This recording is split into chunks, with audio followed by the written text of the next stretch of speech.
देखिए, पहले तो वो भारतीय जनता पार्टी से दूरियां बनाए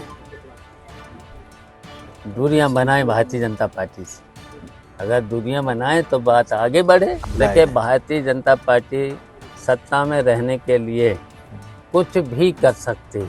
बिल्कुल टेलीफोन अभी भी कहो तो अभी बात हो जाए, तो बिल्कुल झूठ बोलते हैं ना भारतीय जनता पार्टी के। अच्छा, इनके जो डिप्टी चीफ मिनिस्टर हैं उनका फिर इतिहास देख लो, एक एक का इतिहास देख लो। समाजवादी पार्टी के पक्ष में है पूरी तरह से, वो इसलिए सभी वर्ग के लोगों का। घोसी का उपचुनाव है और चुनाव प्रचार खत्म होने में अब 2 से 3 दिनों का वक्त बाकी है। चुनाव पूरी तरीके से अब अपने उरूज पर पहुंच रहा है और हम इस वक्त घोसी में हैं। घोसी में तमाम दलों ने अपनी पूरी ताकत झोंक रखी है और समाजवादी पार्टी भी कोई कोर कसर नहीं छोड़ रही। समाजवादी पार्टी के बड़े नेता शिवपाल यादव इस वक्त हमारे साथ इसी चुनाव प्रचार के दौरान एक गांव में है। स्वागत है शिवपाल जी आपका।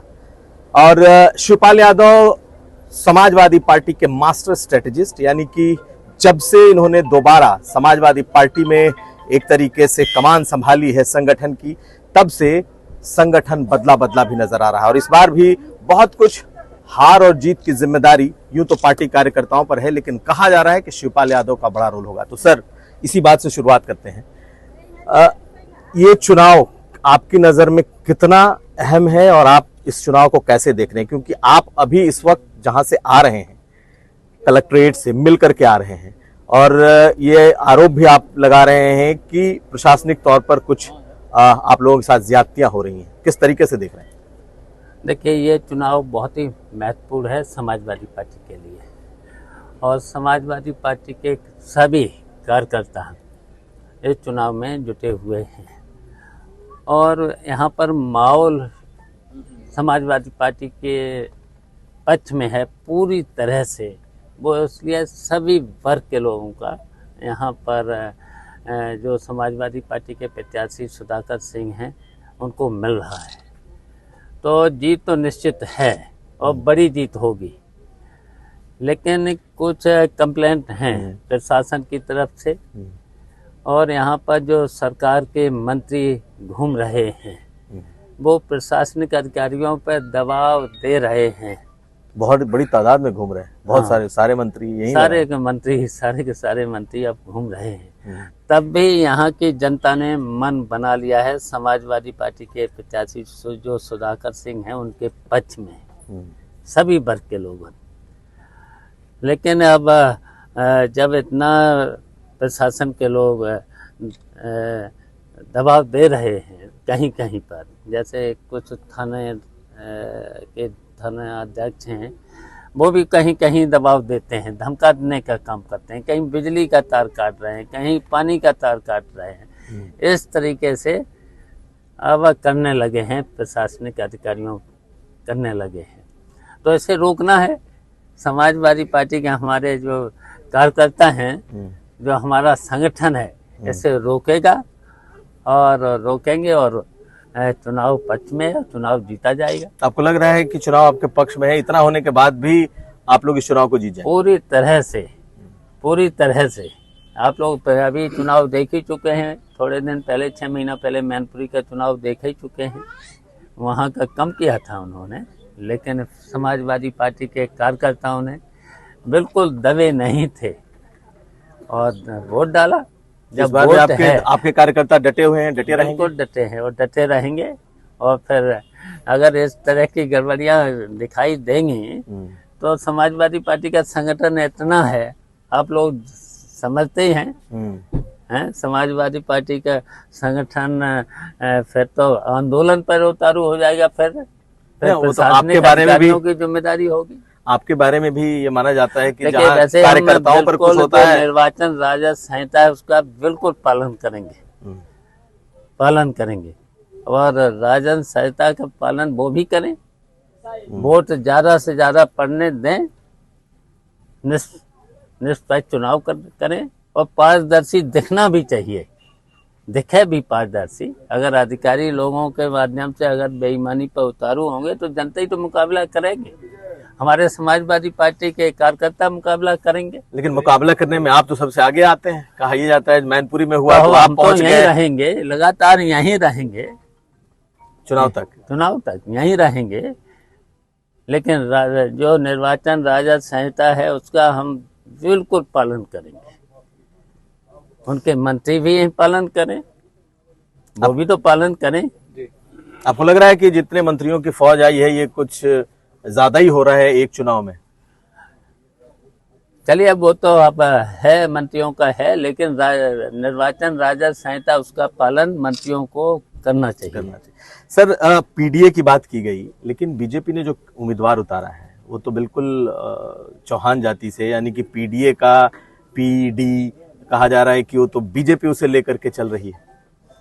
देखिए, हमारा ये वो प्रत्याशी है, ये शुरू से समाजवादी है और शुरू से इसने देखिए छात्र जीवन से लेकर के पहले छात्र राजनीति के माध्यम से छात्रों की राजनीति करी है। उसके बाद जो भी गरीब जनता से लेकर के हमेशा संघर्ष किया है, आज भी संघर्ष कर रहा है। आप देखिए डिप्टी सीएम और तमाम बड़े नेता तो आरोप लगा रहे हैं कि उन पर हत्या के मुकदमे हैं, दलितों की हत्या के मुकदमे हैं, ब्राह्मणों की हत्या के मुकदमे, इस तरीके की बात। देखिए, ये तो बिल्कुल झूठ बोलते हैं ना भारतीय जनता पार्टी के। अच्छा, इनके जो डिप्टी चीफ मिनिस्टर हैं उनका फिर इतिहास देख लो, एक एक का इतिहास देख लो, हाँ? कोई आपराधिक और सबका इतिहास देख लो, हाँ? अब सबका मतलब तो आप समझ लीजिएगा, आप तो समझदार हैं, सबका इतिहास देख लो। अब जनता भी समझ रही है, जनता भी समझ रही है। आपका निशाना मुख्यमंत्री की तरफ है क्या? अरे, अब मुख्यमंत्री की बातें तो हमारी होती रहती, विधानसभा में होती रहती, मुख्यमंत्री की बात अब ऐसे। मुख्यमंत्री से आपके संबंध अच्छे हैं? क्यों, रहना ही चाहिए मुख्यमंत्री से। मुख्यमंत्री देखिए, सफल लेने के बाद पूरे प्रदेश की जनता का मुख्यमंत्री होता है, मंत्री भी होता है सफल लेने के बाद। लेकिन अब ऐसा भारतीय जनता पार्टी के राज में कुछ बदला हुआ लग रहा है। आप तारीफ भी करते रहे ना, आप मुख्यमंत्री की तो बार-बार तारीफ करते रहे। हम भी मंत्री रहे, नेताजी मुख्यमंत्री रहे, तो नेताजी ने, अखिलेश यादव ने, हमने भी मदद करी है, तभी तो हमारा ये सम्मान करते हैं मुख्यमंत्री से लेकर के, तभी तो सम्मान करते हैं। तो ये मुख्यमंत्री सुनते हैं कि नहीं आप लोगों की जब जा रहे हैं आप? बिल्कुल, टेलीफोन अभी कहो तो अभी बात हो जाए।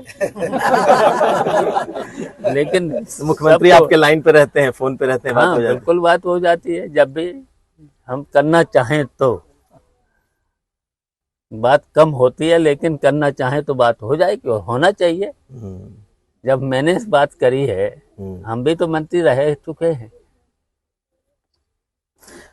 शिवपाल जी, अब हम थोड़ा सा बढ़ते हैं आगे। मायावती ने ये कहा कि वो किसी गठबंधन का हिस्सा नहीं है।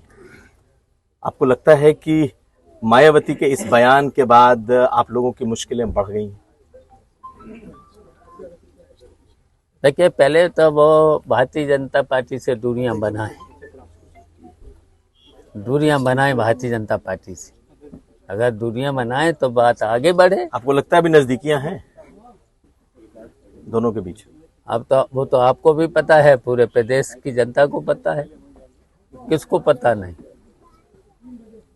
तो बहन जी, आखिर तब वो दूरियां कम करें, दूरियां खत्म करें भारतीय जनता पार्टी की, तब आगे बात बढ़े। तो क्या आपको लगता है कि अगर समाजवादी पार्टी के साथ मायावती की बातचीत हो सकती है, दरवाजे खुले हैं, आगे का गठबंधन हो सकता है? देखिए, ये तो हमारा राष्ट्रीय नेतृत्व तो समझे, बात करे। हाँ, हमने जो अपनी राय देनी थी आपको दे दी। दूरियां कम करे तो अब बात बने। सर, आज मुंबई में बैठक हुई है इंडिया गठबंधन की। आपको लग रहा है कि सीटों का बंटवारा तुरंत हो जाएगा या आप लोग इंतजार करेंगे कि आखिर? इसकी चिंता आप लोग ना हम करें ना आप लोग करें। इंडिया गठबंधन होगा, मायावती आएंगी, सब तय हो जाएगा। वो तो हमारा राष्ट्रीय नेतृत्व तो समझे, पूरा जो इंडिया गठबंधन का नेतृत्व है वो देखेगा। एक और सवाल है, वो है वन नेशन वन इलेक्शन की बात कही गई है, विशेष सत्र बुलाया जा रहा है संसद का। इस पर आपका क्या ख्याल है, क्योंकि बाकायदा उसकी कमेटी बना दी गई है और इसी महीने सितंबर के महीने में ही बुलाया देखिए, जाए। भारतीय जनता पार्टी सत्ता में रहने के लिए कुछ भी कर सकती है। और रही बातें, जब हमारी 2 दिन की बैठक हो रही है, जब 2 दिन की बैठक हो जाने के बाद और बात, जब हमारी बात राष्ट्रीय नेतृत्व वगैरह से हो जाएगी, तब आपसे कर ली जाएगी लखनऊ बैठ के। ठीक है सर, इस चुनाव में अब आपको आगे की स्थिति कैसी दिखाई दे रही, क्योंकि यहाँ कहा यह जा रहा है कि सुधाकर सिंह, शुरू में तो उन्होंने अच्छी लीड ले रखी थी, हर कोई सुधाकर सिंह का नाम ले रहा था, लेकिन अब जो है वो गैप बिल्कुल, अब चुनाव बिल्कुल मुहाने पर है और गैप कम होता जा रहा है। बीजेपी ने बहुत मेहनत की है और जो दलित और ओबीसी मतदाता है वो उनकी तरफ भी ठीक ठाक झुक गया है। देखिए, पूरा देखिए, पिछड़ा, दलित और अल्पसंख्यक और सभी, मुसलमान भाई से लेकर के सभी, हमारा देखिए सभी हमारे नेता भी बैठे हैं, रामाचल राजभर हैं और भी हैं, सभी अपनी अपनी ड्यूटी पे हैं। दरोगा सरोज देखिए 2 बार के एमपी खड़े हैं और भी हैं, सभी खड़े हैं, सभी हैं, लगे हैं। और देख लेना, बहुत बड़े मार्जिन से जीत होगी। तो योगी जी का भी की भी सभा है, अखिलेश जी ने एक सभा की, योगी जी की भी एक सभा है, मूड बदलने के आसार नहीं अब है। हमने तो यहाँ लगातार 4 दिन 10-10 मीटिंग करी हैं, जनसभाएं करी हैं और फिर अभी रहेंगे चुनाव तक, फिर रहेंगे यहीं रहेंगे। हाँ हाँ। तो बहुत शुक्रिया सर बात करने के लिए और अपना वक्त देने के लिए। तो हमारे साथ थे शिवपाल यादव और इनका दावा है कि बड़ी जीत यहाँ दर्ज करेगी समाजवादी पार्टी, लेकिन जो प्रशासन है, प्रशासन से शिकायतें हैं समाजवादी पार्टी को कि प्रशासन कहीं ना कहीं कुछ इस तरीके से काम कर रहा है जिससे चुनाव प्रभावित हो सकता है। और बाकायदा इन्होंने इसके खिलाफ आज जाकर के कंप्लेंट दी है, लेकिन इनका कहना है कि वो यहाँ जमे हैं और कार्यकर्ताओं के साथ चुनाव तक खड़े रहेंगे। कुमार अभिषेक, यूपी तक।